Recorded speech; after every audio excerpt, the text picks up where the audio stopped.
بسم اللہ الرحمن الرحیم۔ یہ سوال ہوا کہ روزے کی حالت میں احتلام کی وجہ سے اگر غسل فرض ہو جائے تو پھر غسل کیسے کریں گے۔ یہ بھی سوال کیا جاتا ہے بعض کی طرف سے کہ جناب روزے کی حالت میں اگر احتلام ہو جائے تو کیسے روزہ ٹوٹتا ہے یا نہیں ٹوٹتا۔ تو دیکھیں، روزے کی حالت میں احتلام ہونے سے، غسل فرض ہونے سے روزہ نہیں ٹوٹتا۔ اس طرح بعض لوگ یہ پوچھتے ہیں کہ جناب سحری کے وقت اٹھے تو غسل فرض تھا، اب اگر غسل فرض کرتے ہیں تو سحری نہیں کر سکیں گے، اور سحری کرتے ہیں تو غسل فرض نہیں ہوگا، تو کیا ایسی صورت میں روزہ رکھ سکتے ہیں، سحری کر سکتے ہیں؟ تو جی ہاں، ایسی صورت میں بالکل سحری کر سکتے ہیں۔ اگر غسل فرض ہے اور وقت نہیں ہے تو پھر اتنا ہے کہ ہاتھ دھو لیں، منہ دھو لیں، کلی کر لیں، ناک میں اچھی طرح پانی چڑھا لیں اور سحری کر لیں۔ سحری کرنے کے بعد اگرچہ وقت ختم ہو جائے اس کے بعد غسل کر سکتے ہیں، اس میں کوئی مضائقہ نہیں ہے۔ اب رہی بات کہ جب روزے کی حالت میں غسل کریں گے، فرض غسل کریں گے تو کس طرح غسل کریں گے، اس کا طریقہ کار کیا ہوگا؟ کیا اس میں کلی کریں گے یا ناک میں پانی چڑھائیں گے؟ بعض لوگ یہ کہتے ہیں کہ جناب شاید کلی نہیں کریں گے اور ناک میں پانی نہیں چڑھائیں گے، یہ افطاری کے بعد یہ کام کیے جائیں گے۔ تو دیکھیں، روزہ شروع ہونے سے پہلے کسی پر غسل فرض ہو یا روزے کی حالت میں کسی کو احتلام ہو جائے، یعنی نیند کی حالت میں اس پر غسل فرض ہو جائے، تو اب روزے کی حالت میں وہ غسل کے تمام فرائض ادا کرے گا، اور جس طرح کے نارملی طور پر ویسے غسل کرتے ہیں روزے کی حالت میں بھی ویسے ہی غسل کیا جائے گا۔ غسل کے تمام فرائض پورے کیے جائیں گے، ان کو ادا کیا جائے گا۔ جس طرح کے غسل کے 3 فرض ہیں: کلی کرنا، ناک کے نرم حصے تک پانی پہنچانا، اور تمام ظاہری بدن پر 1 مرتبہ پانی بہانا۔ تو یہ تینوں فرائض روزے کی حالت میں بھی پورے کیے جائیں گے۔ اگر کسی نے روزے کی حالت میں کلی نہیں کی، ناک میں پانی نہیں چڑھایا اور صرف ظاہری بدن پر پانی بہا دیا تو اب اس کا غسل نہیں ہوگا، اور جب غسل نہیں ہوگا تو اب جو نمازیں پڑھے گا اس کی نمازیں بھی نہیں ہوں گی اور وہ گناہ گار بھی ہوتا رہے گا۔ تو لہٰذا روزے کی حالت میں بھی یہ تینوں فرائض پورے کرنے ہیں۔ ہاں، البتہ یہ ہے کہ اگر روزہ نہ ہو تو جو غرغرہ کرنا ہوتا ہے یہ غسل کی سنت ہے۔ یہ غرغرہ کرنا بعض عوام یہ سمجھتے ہیں کہ یہ شاید فرض ہے۔ غرغرہ کرنا فرض نہیں ہے، یہ ایک الگ سے سنت ہے، اور یہ بھی اس وقت سنت ہے جب کہ روزہ نہ ہو۔ روزے کی حالت میں غرغرہ کرنا مکروہ ہے، سنت نہیں ہے، تو لہٰذا روزے کی حالت میں غرغرہ نہیں کریں گے۔ ہاں، روزہ نہ ہو تو پھر غرغرہ کریں گے، اور غرغرہ کوئی فرض نہیں ہے۔ اگر بالفرض کوئی غرغرہ نہیں کرتا، روزہ ہو یا نہ ہو، ایسی صورت میں اس کا غسل ہو جائے گا۔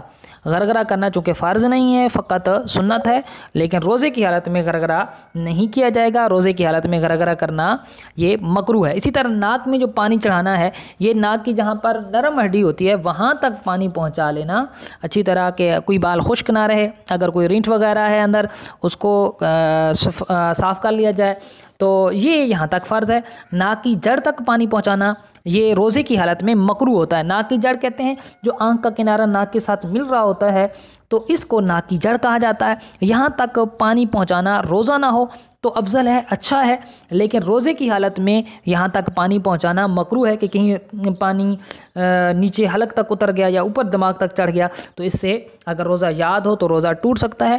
تو روزے کی حالت میں یہ بالکل مکروہ ہے کہ ناک کی جڑ تک پانی پہنچایا جائے، البتہ جہاں تک ناک کا نرم حصہ ہے وہاں تک ضرور پانی پہنچائیں گے، اور یہ روزے کی حالت میں بھی فرض ہے۔ تو المختصر غسل کے 3 فرض ہیں: کلی کرنا، ناک میں نرم حصے تک پانی پہنچانا، اور 1 مرتبہ پورے ظاہری بدن پر 1 مرتبہ پانی بہا لینا۔ یہ غسل کے 3 فرض ہیں، یہ روزے کی حالت میں بھی ادا کرنے ہیں، روزہ نہ ہو تب بھی ادا کرنے ہیں۔ اب جو غسل کا سنت طریقہ ہے وہ کیا ہے وہ بھی میں عرض کر دیتا ہوں۔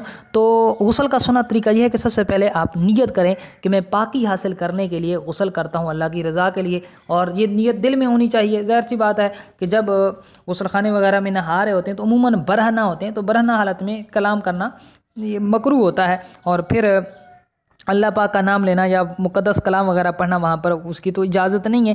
تو اب سب سے پہلے دل میں آپ نے یہ نیت کرنی ہے کہ میں پاکی حاصل کرنے کے لیے غسل کرتا ہوں۔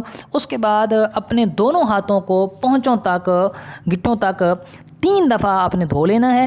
اس کے بعد استنجے کی جگہ کو دھونا ہے، چاہے وہاں پر کوئی نجاست لگی ہے، ناپاکی لگی ہے یا نہیں لگی، استنجے کے مقام کو دھونا ہے۔ اس کے بعد اگر جسم پر کہیں ٹانگوں وغیرہ پر کہیں نجاست لگی ہے، ناپاکی لگی ہے تو اس کو دھو لیں۔ اس کے بعد جس طرح نماز کے لیے وضو کرتے ہیں ویسا وضو کر لیں۔ اب اس میں یہ ہے کہ فقہاء کرام نے جس طرح لکھا ہے کہ جناب پاؤں آخر میں دھو لیے جائیں، تو وہ اس دور کی بات تھی کہ جب پانی غسل خانوں کے اندر ٹھہر جاتا تھا، نہانے کی جگہ پر ٹھہرا رہتا تھا، تو اس وقت کی بات ہے۔ لیکن ہمارے ہاں جب غسل کیا جاتا تو عموماً پانی غسل خانوں میں ٹھہرتا نہیں ہے بلکہ بہہ جاتا ہے نالی کے راستے، تو لہٰذا اب مکمل وضو کر لیں جیسے نماز کے لیے ہم وضو کرتے ہیں۔ اب جب وضو کریں گے تو اسی کے اندر کلی بھی ہو جائے گی، اسی میں ناک کے اندر پانی چڑھانا بھی ہو جائے گا، تو غسل کے 2 فرض اسی وضو کے ضمن میں ادا ہو جائیں گے۔ اس کے بعد جب وضو کر لیا تو پورے بدن پر تیل کی طرح پانی کو چپڑ لینا ہے، یعنی اپنے ہاتھوں کو گیلا کر کر کے پورے جسم پر پھیرتے رہنا ہے۔ یہ بالخصوص سردیوں کے اندر اور طبی حوالے سے بھی یہ فائدہ مند ہے۔ تو بہرحال یہ سنت طریقے کے اندر آتا ہے کہ وضو کرنے کے بعد پھر اس طرح کرنا ہے۔ اس کے بعد اپنے سیدھے کندھے پر 3 دفعہ پانی بہانا ہے، پھر الٹے کندھے پر 3 دفعہ پانی بہانا ہے، پھر سر پر 3 دفعہ پانی بہانا ہے۔ تو یہ نہانے کا ایک سنت طریقہ ہے، اور اس میں یہ بھی خیال رکھنا چاہیے کہ جب نہا رہے ہوتے ہیں تو عموماً برہنہ ہوتے ہیں، ننگی حالت میں ہوتے ہیں، تو اس میں نہ تو منہ قبلے کی طرف کرنا ہے، نہ ہی پشت پیٹھ اپنے قبلے کی جانب کرنی ہے، اور اس برہنہ حالت میں بلا ضرورت کلام بھی نہیں کرنا۔ اب جب غسل کر لیا اپنی جگہ سے ہٹ جائیں، تولی وغیرہ سے بدن پونچھ سکتے ہیں۔ تو یہ غسل کا سنت طریقہ ہے، اور یہ بالکل اسی طرح روزے کی حالت میں بھی یہی سنت طریقہ ہوگا، اسی کے مطابق غسل کیا جائے گا۔ واللہ اعلم ورسولہ اعلم عز وجل، وصلی اللہ علیہ وآلہ وسلم۔